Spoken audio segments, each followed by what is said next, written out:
खुलुमबाय दुलाराय बाथौ गौथुमनि जानानै गोथार बाथौ साननि बयनिसिमबो सिबिनाय आरो खुलुमनायखौ मानो होनोब्ला बर' माहारिनि गुदि बाथौ धोरोम बे बाथौ धोरोमखौ मुलुगाव गोथार बाथौ सानजों लोब्बा लाखिनानै दिनै बर' माहारिनि गेजेराव गाजा गोमजायै रंगिना संगिना बाथौ आर'जजों थानसालियाव बेखौ जागायगोन आरो बेनिखायनो दिनै बर' हारिनि आंगो धोरोम बाथौ धोरोमा गमामायैनो मुलुगाव गोसारनायजों आरो बेनिखायनो दिनै बर' माहारिनि गेजेराव राव थुनलाइ हारिमु आसार खान्थि आरो सोलोंथाइखौ खौसे खालामनानै दिनै दुलाराय बाथौ गौथुम दिनै नारा नाथा नाजानायनि गेजेरजों दिनै मोनसे गेरेमसा लामाजों आगान सुरबोगासिनो दङ आरो बेखौनो गाबोननि फुंबिलिनिफ्राय गोथार बाथौ सानजों जिल्ला आफाद बियाब आफाद गामि आफाद फरायसालि फरायसालिमा दा बेफोर गासै बिथिङाव गाबोननि गोथार बाथौ सानखौ गाजा गोमजायै खुंफुंनो थाखाय लाहार फाहार खालामगासिनो दङ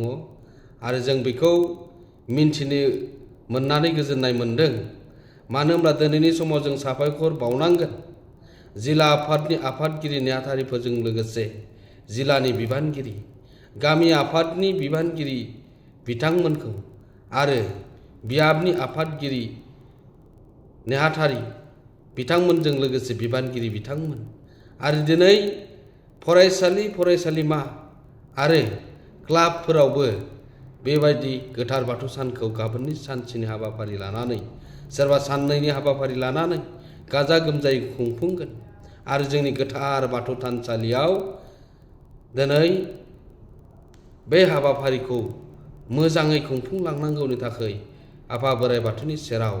आर'ज गाबनायनि हाबाफारि लाफानानै फिरफिला बिर होनायजों लोगोसे गोथैसि बावनाय बेबायदिनो धोरोमारि सावरायनाय बेबायदिनो जोङो गोबां बिथिङारिखौ जौगा बिथिङारि रांखान्थि बिथिङारि समाज गोग्गो समाज दानायनि बाथ्राफोरखौ लानानै सावरायनाय जायो आरो दिनै मुलुगावनो दिनै बर'फोरनि जा दिनै गुबै बर' हारिनि बाथौ धोरोमखौ दिनै गाजा गोमजायै फालिनायखौ सारा दिनै मुलुगावनो सिनाय मोनबाय आरो बेखौनो दिनै आसामल' नंला आसामनि बायजोआवबो जेरैबायदिहाय जोङो अरुणाचलखौ लाफानानै मेघालय दिनै वेस्ट बेंगल आरो दिनै भारतनि बायजोआव थानाय नेपाल बायदि रायजोआवबो दिनै गाजा गोमजायै गोथार बाथौ सानखौ बर' हारिनि गेजेराव दिनै फालिनायखौ नुनो मोनसै आरो बे गासैखौ लानानै दिनै दुलाराय बाथौ गौथुमनि जानानै जोङो बिबानगिरि बिथांमोननिसिम जोङो साबायखर बावनांगोन आरो जोंनि सानसुमै जोंनि मेलेमजिबि जे जाय जेरावखि थाया मानो गाबोन सानसेनि हाबाफारियाव दिनै बाथौ थानसालियाव थांनानै गोसो गोथारै बोराइ बाथौनि सेराव समाज गोग्गो समाज जों खौसेयै नों दा नागार आं दा नागार जोङो दावगालांनांगौनि थाखाय बयबो थानसालियाव फैनानै आर'ज गाबफैयो आरो बेजोंनो दिनै जोङो दुलाराय बाथौ गौथुम हिसाबै सारा मुलुगाव थानाय आसामाव थानाय जोङो जिल्ला आफाद आरो बियाब आफाद बिथांमोनखौ जोङो बिथोन हरदों जे दिनै गोथार बाथौ सानखौ साखोन सिखोनै जोङो सानसेनि हाबाफारिजों खुंफुंनो थाखाय बेनिखायनो जोङो गाबोननि सानसेनि हाबाफारिखौ बयबो सम होलायनानै जोङो गोथार बाथौ सानाव बाहागो लानांगौ आरो बेखायनो दुलाराय बाथौ गौथुमनि जानानै बाथौ सिबियारि रायजो राजा आरो गुबुन जोंनि बर' गुबुन धोरोमाव थानाय बिथांमोनाबो दिनैनि समाव गोथार बाथौ सान फालिनायाव हेफाजाब होबोनायखौ जों नुनो मोनसै गुबुन हारि बिथिंनि जाय धोरोमाव थानाय बिथांमोनाबो दिनै गोथार बाथौ सानजों लोब्बा लाखिनानै बिथांमोनाबो बे बर' हारिनि गुदि बाथौ धोरोमाव बे फालिथाय फोरबोआव बाहागो लानायखौ जों नुनो मोनसै बेनिखायनो बिथांमोननिसिमबो दुलाराय बाथौ गौथुमनि जानानै सिबिनाय आरो खुलुमनायखौ बारहरदों। जोङो गाबोननि सानसेनि हाबाफारिया मोजाङै मोजां जाना थांगौनि थाखाय आरो जोंनि जिल्ला आफाद, बियाब आफाद आरो गामि आफाद जोंनि बयबो खौसे बाहागो लानांगोन। मिरुनि बिबानगिरि, मिरुनि दौरि दौसि, गाहाय गोथारि आरो माइनाव लाइमोन बिथांमोनखौ लाफानानै जोङो गावबा गाव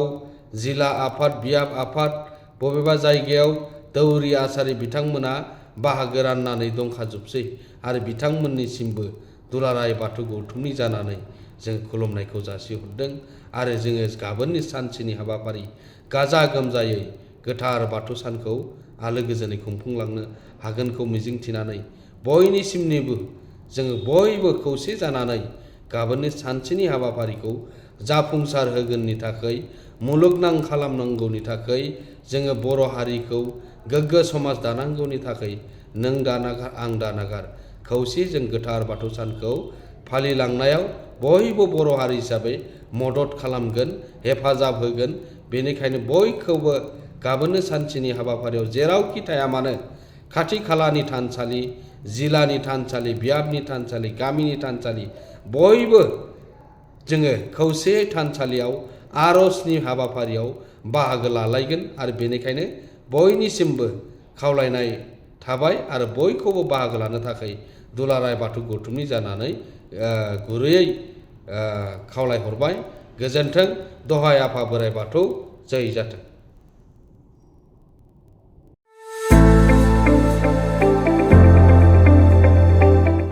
गोजोनथाव खौरां।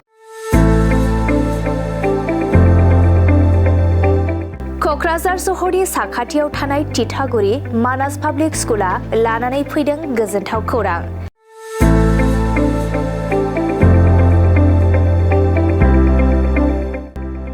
मानास पाब्लिक स्कुला गुन गोनां सोलोंथाइ बोसोरनि नार्सारिनिफ्राय थाखो 9 सिम फरायसा फरायसुलिफोरनि गोदानै 2026-27 मायथाइनि गोदानै मुं थिसननायनि खाबुफोर होगासिनो दं। गुन गोनां सोलोंथाइ होनायजों लोगोसे तितागुरि मानास पाब्लिक स्कुलाव basic computer education, English speaking environment आरो मोजां सोलोंथाइ गोनां फोरोंगिरिफोर दं। फरायसा फरायसुलिफोरनि थाखाय सोलोंथाइ लानायजों गोबां मोजां खाबुफोर दं, जेरै यगानि खाबु आरो हिन्जावसा आरो हौवासाफोरनि थानायनि थाखाय सेपारेट हस्टेलनिबो खाबुफोर दं। नोंथाङा आबुङै मिथिबावनो थाखाय थोंजोङै नैबे 60008532886000489621 आरो 9101008849 जानबुं नम्बराव खौरां लाहरनो हागोन।